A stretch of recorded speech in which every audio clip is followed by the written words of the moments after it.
बेगम शहंशाह जलालुद्दीन मोहम्मद शहंशाह जलालुद्दीन मोहम्मद शहंशाह जलालुद्दीन मोहम्मद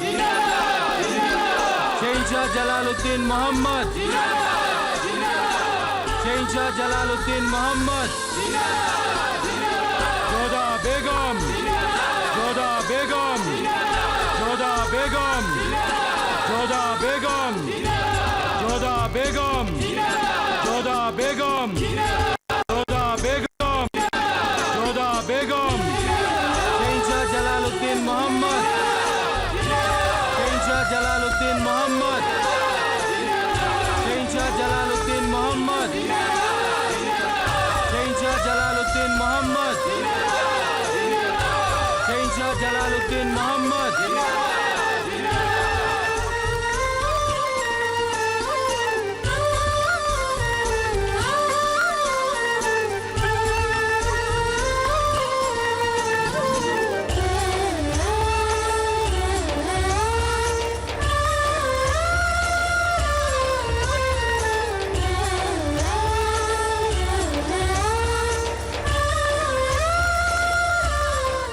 షహీన్షా గారు ఎక్కడున్నారు?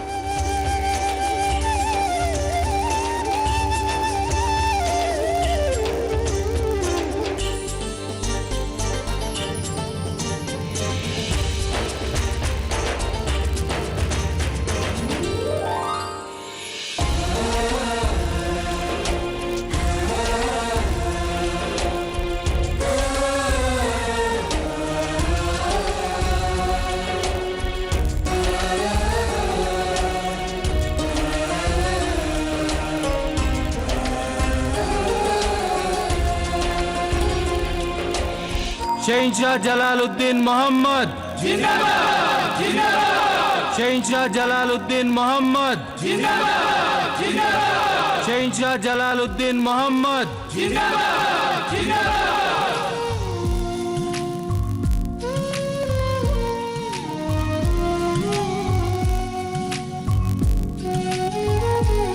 जोधा बेगम जोधा बेगम जोधा बेगम जोधा बेगम जोधा बेगम जोधा बेगम शहंशाह जलालुद्दीन मोहम्मद शहंशाह जलालुद्दीन मोहम्मद शहंशाह जलालुद्दीन मोहम्मद शहंशाह जलालुद्दीन मोहम्मद जोधा बेगम जोधा बेगम शहंशाह जलालुद्दीन मोहम्मद शहंशाह जलालुद्दीन मोहम्मद शहंशाह जलालुद्दीन मोहम्मद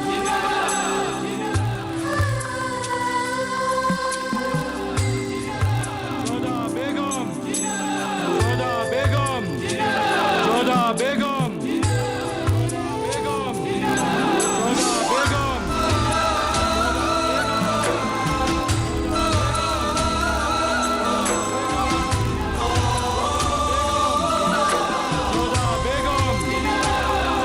जलालुद्दीन मोहम्मद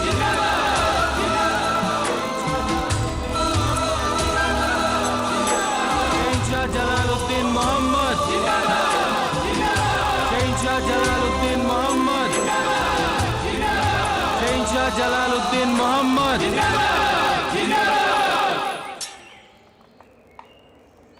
जोधा बेगम जोधा बेगम నా మనసుకి రావాలనిపించినప్పుడే నేను మీ వద్దకి తిరిగి వస్తాను షహీన్షా.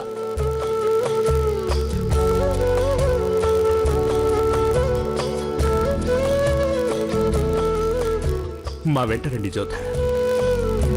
शहंशाह जलालुद्दीन मोहम्मद शहंशाह जलालुद्दीन मोहम्मद शहंशाह जलालुद्दीन मोहम्मद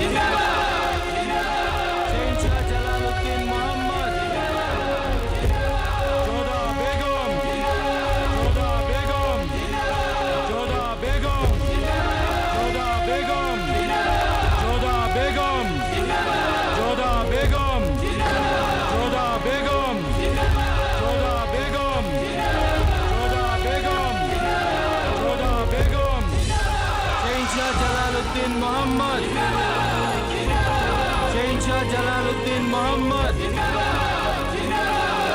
షహన్షా జలాలుద్దీన్ మొహమ్మద్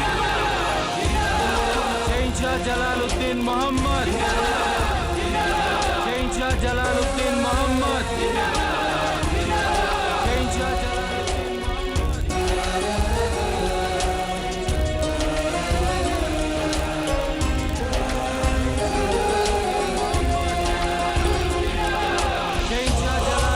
మొహమ్మద్ షహన్షా జలాలుద్దీన్ మొహమ్మద్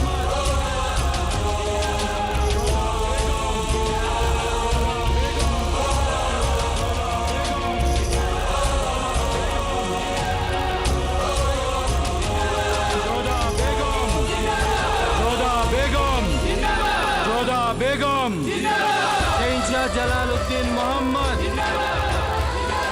शहंशाह जलालुद्दीन मोहम्मद शहंशाह जलालुद्दीन मोहम्मद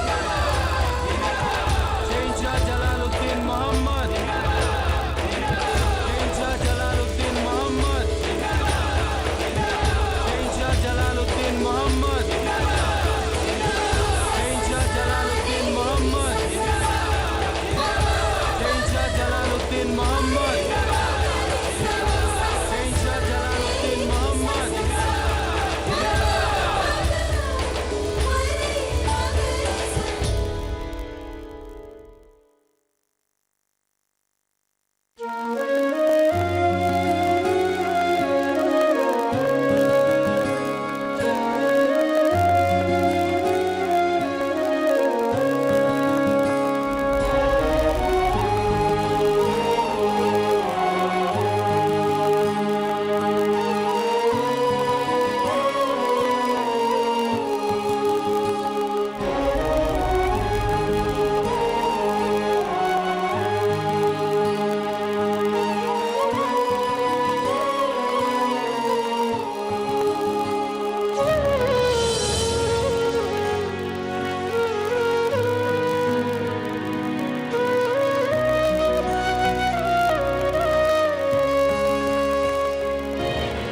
మీరు మీతో పాటు మీ కృష్ణుని కూడా తీసుకెళ్లిపోయారు. అందుకే మీ చేతుల మీదుగా కృష్ణుడి ప్రతిష్టాపన జరగాలనే ఉద్దేశంతో ఈ ఏర్పాట్లన్నీ చేశాం.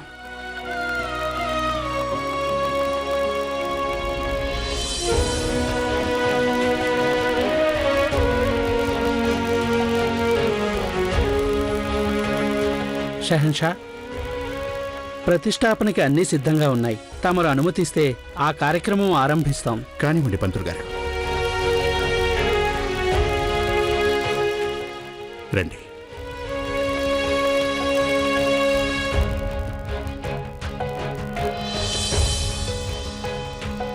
ప్రతిష్టాపన నిమిత్తం తామిద్దరూ జంటగా కూర్చోవాలి. పురోహితుడి గారు, మేమిద్దరం కలిసే కదా ఉన్నాం. జోదా బేగం, తమరు ఎడమవైపుగా రండి. షహన్షా గారు, మీరు కుడివైపు ఉండాలి.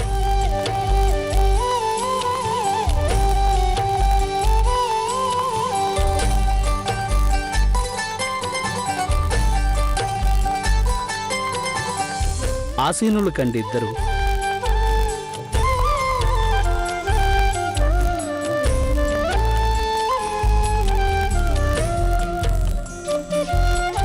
అత్తయ్య గారు, షహన్షాని జోదా బేగంలను ఈ విధంగా చూస్తుంటే నాకు ఎంత ఆనందంగా ఉందో. ఈ సంతోషాన్ని నేను మాటల్లో చెప్పలేను. నాకు కూడా అంతే సలీమా. ఖుదా లీలలు చాలా విచిత్రంగా ఉంటాయి. ముందేమో హిందువులు మొగలాయి బాద్షాకి పవిత్ర ఖురాన్ని బహుమతిగా ఇస్తే, ఇప్పుడు మొగలాయి బాద్షా తన భార్య కోసం విగ్రహ ప్రతిష్టాపన చేస్తున్నారు. ఎంతో వినూత్నమైన పవిత్రమైన సంస్కృతి ఆరంభమవుతోంది. రెండు సంస్కృతులు ఐక్యమవడానికి అతి గొప్ప ఉదాహరణ ఇది. ओम मंगलम भगवान विष्णु मंगलम गरुड़ध्वज मंगलम पुंडरीकाक्ष मंगलाय तनो हरि समुखश्च एकदन्तश्च कपिलो गजकर्णकः लंबोदरश्च विकटो विघ्ननाशो विनायकः गंगे च यमुने चैव गोदावरी सरस्वती नर्मदे सिंधु कावेरी जलेऽस्मिन् सन्धिं कुरु भागीरथी सुखदायिनी मातस्तव जल महिमा निगमे ख्यातः नाहं जाने तव महिमानं पाहि कृपामयि मामज्ञानम् अच्युतं केशवं रामनारायणं कृष्ण कृष्ण दामोदरं वासुदेवं हरिं श्रीधरं माधवं गोपिका वल्लभं जानकी नायकं रामचन्द्रं भजे श्री गणेशाय नमः वक्रतुंड महाकाय सूर्यकोटि समप्रभा निर्विघ्नं कुरु मे देव सर्वकारेषु सर्वदा यज्ञोपवीतं परमं पवित्रम्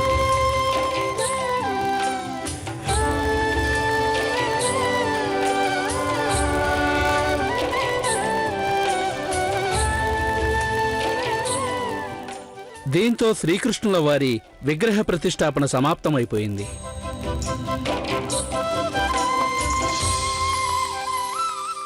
షహిన్షా, నేను తమరితో మేం కూడా మీతో చాలా మాట్లాడవలసింది జోధా బేగం.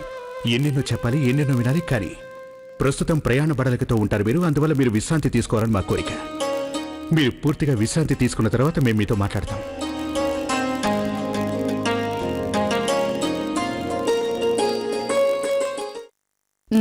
మిగతావన్నీ సరిగ్గానే ఉన్నాయి. ఆదాబ్ మహారాణి గారు, జోదా బేగం వేంచేశారు.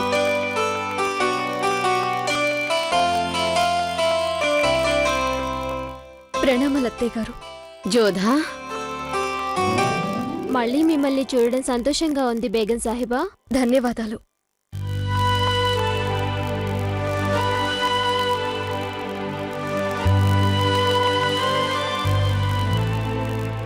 జోధా, ఎలా ఉన్నారు మీరు? ఇప్పుడు బాగానే ఉన్నాను. కానీ నువ్వు నాకు ఒక మాటైనా చెప్పకుండా వెళ్ళిపోయినప్పుడు మాత్రం.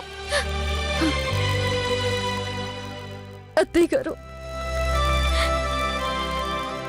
దయచేసి నన్ను క్షమించండి. నన్ను క్షమించండి అత్తయ్య గారు. జోధా, జోధా, నువ్వు కన్నీళ్లు పెట్టుకోవడం గతంలోనూ ఇష్టం లేదు, ఇప్పుడు కూడా ఇష్టం లేదు. ఏం చెప్పొద్దు జోధా, నేను నీ మనోభావాలు అర్థం చేసుకోగలను. జోధా, నువ్వు ఇక్కడి నుంచి వెళ్ళిపోవడానికి నిర్ణయించుకోవడం నేను ఎంత మాత్రం తప్పు పట్టను. కానీ ఒక్క మాట, నిర్ణయం తీసుకోవడానికి ముందు నాకొకసారి చెప్పి ఉంటే బాగుండేది. అప్పుడు నేను ఏదైనా చేసి ఉండేదాన్ని. అప్పుడు పరిస్థితి ఇంత దూరం వచ్చేది కాదేమో. జోధా, ఒక చిన్న పసి పిల్లవాడు కూడా తన అవసరాన్ని, తన లోపల ఉన్న బాధని ఏడవడం ద్వారా తల్లికి తెలియచేస్తాడు. కానీ నువ్వు మాత్రం ఇంత పెద్ద బాధని మనసులోనే దాచుకున్నావా? అంత పెద్ద నిర్ణయాన్ని తీసుకునే ముందు కనీసం నాకు చెప్పనైనా లేదే. బహుశా నా ప్రేమలోనే ఏదో లోటు ఉండవచ్చు. ఒకవేళ నువ్వు ఈ తల్లిని అందుకు అర్హురాలు కాదనుకుని ఉంటావు. నీకనిపించలేదా? నువ్వు కేవలం జలాల్కి భార్యవి మాత్రమే కాదు, నాకు కోడలు అని అనిపించలేదా? నువ్వు నాకు కూతురు లాంటి దానివి. జలాల్కి శిక్ష పట్టం చాలా ముఖ్యమే. కానీ నేనేం తప్పు చేశానమ్మా? సలీమా బేగం ఏం తప్పు చేసింది? పసివాడు రహీం తప్పే ఉంది. పాపం తను ఏమనుకున్నాడంటే, తను కథలు చెప్పమని పంతం పడుతున్నందువల్లే తన చిన్న అమ్మిజాన్ వెళ్లిపోయిందనుకున్నాడమ్మా. తను నా దగ్గరకు వచ్చి ఏమన్నాడో తెలుసా? మా చిన్న అమ్మిజాన్ని తిరిగి తీసుకురమ్మన్నాడు. మళ్ళీ ఎప్పుడు కథలు చెప్పమని పంతం పట్టునన్నాడు. మా అందరికీ ఇంత పెద్ద శిక్ష ఎందుకు వేశావు జోధా? దయచేసి నన్ను క్షమించండి అత్తయ్య గారు. ఉద్వేగాలకు లొంగిపోయి నేను చాలా మూర్ఖంగా ప్రవర్తించాను. నన్ను క్షమించండి, క్షమించండి. నేను నిన్ను క్షమించను. నువ్వు తప్పు చేశావు. ఆ తప్పుకి నువ్వు శిక్ష అనుభవించి తీరాల్సిందే. ఆ శిక్ష ఏమిటి అంటే, ఈ రోజు తర్వాత నువ్వు ఆగ్రా నుంచి బయటికి వెళ్ళకూడదు. ఈ మహల్ నుంచి బయటికి వెళ్లాలన్నా మా అనుమతి లేకుండా ఒక్క అడుగు కూడా మీరు బయటికి వేయడానికి వీలు లేదు. అర్థమైందా?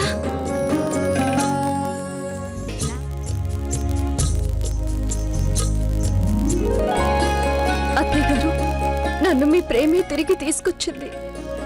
ఒక మాట చెప్పనా జోధా?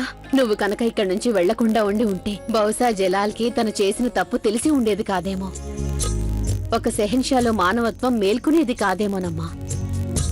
ఇక జలాల్కి ప్రతి మనిషిలోనూ ఉండవలసిన హృదయం అనేది ఎప్పటికీ లభించి ఉండేది కాదు. జీవితంలో తొలిసారిగా జలాల్ హృదయం మాట విని నిర్ణయం తీసుకోవడం నేను చూడగలిగానమ్మా. ఇతరుల హృదయాలకి, వాళ్ల మనోభావాలకి విలువనివ్వడం ఆరంభించాడు తను. నేను నీకు రుణపడిపోయాను తల్లి. నువ్వే మా జలాల్ హృదయం స్పందించేలాగా చేసిన దానివి. ఈరోజు ప్రశ్న, రుకియా బేగం అత్తగారి పేరేంటి? ఏ మహామంగా, బి సుకన్య. తర్వాతేముంది? షహిన్షా బతమాలుతూ ఉన్నారు, నేను అలుగుతూనే ఉన్నాను. తర్వాత నాకు అనిపించింది నేను చేస్తున్న పని సరైంది కాదు అని. అప్పుడు నేను నా మనసులో మాట నాన్నగారికి చెప్పాను. ఇక్కడికొచ్చేశాను. అయినా నువ్వు షెహన్షా విషయంలో మరీ కఠినంగా ప్రవర్తిస్తున్నావు. వారేమో తన రాజ్యాన్ని వదులుకుని నీకోసం ఎక్కడెక్కడో వెతికారు. అన్నిసార్లు క్షమాపణ కోరినా నీ హృదయం ఏమాత్రం కరగలేదు. నీకు తెలియందే ఉందక్కయ్యా, నువ్వు వస్తున్నావన్న సమాచారం అందగానే షెహన్షా గారి వదనంలో సరికొత్త వెలుగొచ్చింది. తన ప్రాణాలు తిరిగొచ్చినట్లు అనిపించింది. అవును జోదా, షెహన్షా గారు నిన్ను అడుగడుగునా తలుచుకున్నారు. నీకింకొకటి చెప్పనా అక్కయ్య, నువ్వు వస్తున్నావన్న సమాచారం తెలియగానే సామ్రాజ్యంలోని ప్రతి అధికారిని నిన్ను స్వాగతం చెప్పడానికి నియమించారు. వారికి గనక వీలయ్యుంటే స్వయంగా వారే నీ దగ్గరకొచ్చేవారు. నిజంగా అక్క, షెహన్షా గారికి నువ్వంటే ఎంతో ప్రేముంది. చాలే, ఎంతున్నా నీకు తేజవంతి మీద ఉన్నంత కాదులే. ఆ ఆట పట్టించకక్కా. అలాగా? నువ్వు మాత్రం నన్ను ఎగతాళి చేయొచ్చు, నేను మాత్రం నిన్నేం అనకూడదా? సరేగాని శివాని, నీకు తేజవంతితో కాపురం హాయిగానే ఉందా? ఉందక్కయ్యా, ఎంతో హాయిగా ఉంది. దీనంతటికీ కేవలం బావగారే కారణం. వారు మమ్మల్ని క్షమించడమే కాకుండా తేజ్వంత్కి కళాకారుల్లో ప్రముఖ స్థానం కల్పించారు. అక్క, ఆమెర్లో అంతా బావున్నారా? అమ్మ, నాన్నగారు వాళ్ళు నన్ను క్షమించారా?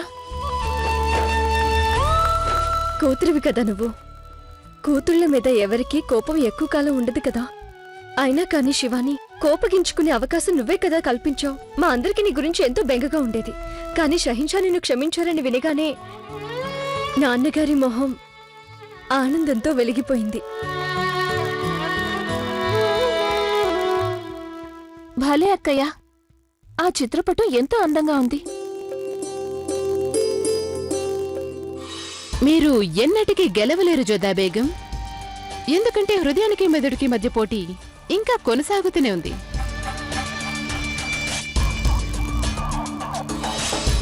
మాషాల్లా, చాలా బాగుంది.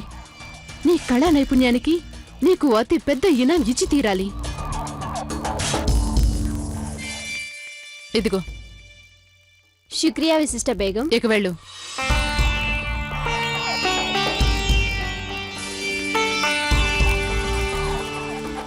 ఇంతవరకు జలాల్ మెదడుని అదుపులో పెట్టుకున్న వారి ఈ అంతఃపురం మీద పెత్తనం చెలాయించారు. కాని మీరిక్కడికి వచ్చి రాగానే ఇక్కడ నియమ నిబంధనలన్నీ మార్చేశారు జోదా బేగం. కాని ప్రస్తుత వ్యవహారం జలాల్ హృదయంతో ముడిపడి ఉంది. అయినా నేను ఓటమిని అంగీకరించలేను. మొట్టమొదటిసారిగా ఏదో ఒక ఆటలో నాతో సమవుచిగా పోటీ పడేవారు దొరికారు. ఇప్పుడు కదా ఆట బావుంటుంది. ఇక ఈ ఆటలో విజయానందం కూడా నాకే దక్కుతుంది. అయినా ఈ చిత్రపటం నా గదిలోకి ఎలా వచ్చింది మోతి? షహిన్షా గారే స్వయంగా ఇక్కడ పెట్టించారు. షహిన్షా గారే పెట్టించారా? కానీ ఎందుకో మీరిక్కడ లేని వేళలో కూడా షహిన్షా ప్రతి రాత్రి ఇక్కడే గడిపేవారు. ఈ పాన్పు మీద పడుకునుండేవారు. కానీ వారు నిద్రపోవడం నాకెప్పుడూ కనిపించలేదు. మీ చిత్రం వైపు చూస్తూ కూర్చునుండేవారు, మాట్లాడుతూ ఉండేవారు. ఒక్కొక్కసారి అది చూసి నాకు చాలా బెంగగా ఉండేది. ఆయన తన మానసిక స్థైర్యం కోల్పోయారనిపించేది నాకు. పూర్తిగా దెబ్బతిన్నారు షహిన్షా. వారంతటి షహిన్షా అయ్యుండి కూడా మీరు వెళ్లిపోయిన తర్వాత ఒక సామాన్యుళ్లాగా బాధపడటం నేను కళ్ళారా చూశాను.